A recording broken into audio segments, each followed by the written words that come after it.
ஒரு அரசியல் பிரச்சாரத்தில், தேர்தல் பிரச்சாரத்தில் ஒரு கட்சி தனக்கு எதிரான கட்சி பற்றி என்ன பிரச்சாரம் பண்ணுதோ, என்ன எதிர் பிரச்சாரம் பண்ணுதோ, அவதூறு பிரச்சாரம் பண்ணுதோ, அதுக்கு பதிலடி எந்த கட்சியாக இருந்தாலும் கொடுக்கும். இது எந்த கட்சியும் விதிவிலக்கு இல்லை. இப்போ நீங்கள் கேட்குறீங்களே, இதை பற்றி யார் யார் பேசிட்டாங்க? இப்போ இந்தியாவில் இருக்கிற மொத்த கட்சியும் இவங்க பேசுறது எல்லாமே இவங்க ஒரு பக்கம் போனா இவங்க ஒரு பக்கம் போயாகணும்.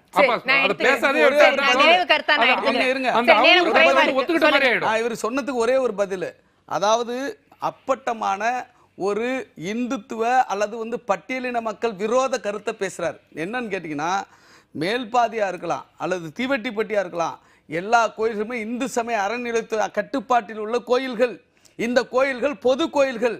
இது யாரும் இந்த சாதிக்கான ஒரு மதச்சார்பற்ற நாட்டுல ஒரு கடவுள் இல்லங்கிற கொள்கையோட ஒரு கட்சியோட ஆட்சியில இந்து சமய அறநிலையத்துறை எதுக்கு இவங்க கிட்ட இருக்கணும்? இல்ல அதெல்லாம் வேற விவாதம். அண்ணாமலை இந்து சமய அறநிலையத்துறையின் கட்டுப்பாட்டில் இருக்கிற கோயிலுக்குள்ள போக கூடாதுன்னு தடுக்கறாங்க. இவர் என்ன சொல்றாரு? அதையே மாற்ற முடியலையேங்கறாங்க. அதையே மாற்ற முடியல. அதனால நான் கேக்குறேன், 50 வருஷம் திராவிட ஆட்சி தான் நடந்தது, இவங்க கூட்டணி கட்சி ஆட்சி தான் நடந்தது. இங்க தமிழ்நாட்டுல என்ன பண்ண முடிஞ்சது? விடுதலை சிறுத்தைகள் கட்சி இந்த பிரச்சனைகளை என்ன பண்ண முடிஞ்சது? பிரச்சனையை பொது உலகுக்கு கொண்டு வந்ததே விடுதலை சிறுத்தைகள் கட்சி தானே. இப்படி எல்லாம் பிரச்சனை இருக்குன்னு சொல்றதே விடுதலை சிறுத்தைகள் கட்சி தானே. இவர்கள் அது நியாயம்னு சொல்றாங்க பாருங்க. கோயிலுக்குள்ள விடாமல் தடுப்பது என்பது நியாயம் என்பதை பிஜேபி சொல்லுகிறது, வலதுசாரிகள் சொல்லுகிறார்கள். இதுதான் பிஜேபி ஆர்எஸ்எஸ் உடைய உண்மை முகம். இவர் மூலமா நினைவு கருத்து சொல்லுங்க. நீங்க கொஞ்ச நேரத்துக்கு முன்னாடி கேட்டீங்க, இந்துக்களினுடைய ஜனத்தொகை குறைஞ்சு வருவதனால என்ன ஆபத்து அப்படிங்கிறத கேட்டீங்க.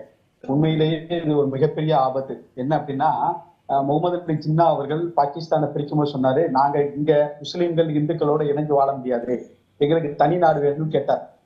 கேட்டு வாங்கிட்டு போகும்போது சொன்னாரு, நாங்க கஷ்டப்பட்டு பாகிஸ்தான் வாங்கிட்டு போறோம், சிரித்து கொண்டே இந்தியா முழுமையை பெறுவோம் முகமது அலி ஜின்னா சொன்னார்.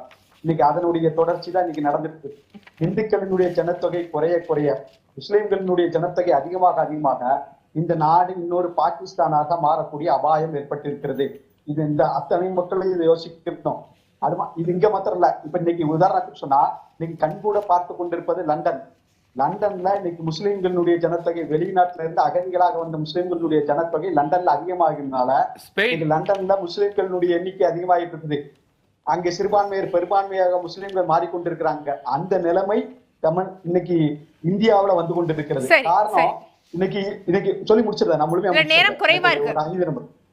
இன்னைக்கு பல வெளிநாடுகள்ல இருந்து வரக்கூடிய ரோஹிங்கியா உட்பட பல முஸ்லிம்கள் இந்த நாட்டுல ஊடுருவி உள்ள வராங்க. அது மாத்திரமல்ல, மத மாற்றம் இன்றைக்கு அதிகமாக இந்தியாவில் செய்யப்பட்டு கொண்டிருக்கிறது.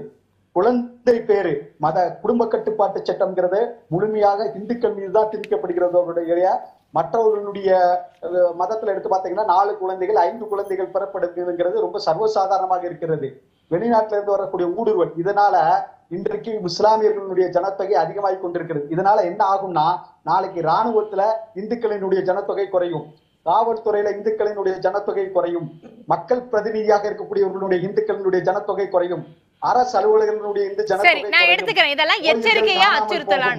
கோயில்கள் காணாமல் போகும், நம்மளுடைய தமிழ் பண்பாடு கலாச்சாரம் காணாமல் போகும். சேலை பயப்படணுமா? லுங்கியாக மாறும். இந்த அச்சுறுத்தல்கள் எல்லாம் இருக்கிறது. இதை உணர்ந்து நம்முடைய அரசாங்கம் செயல்பட வேண்டும். குடும்ப கட்டுப்பாடு எல்லாருக்கும் கட்டாயமா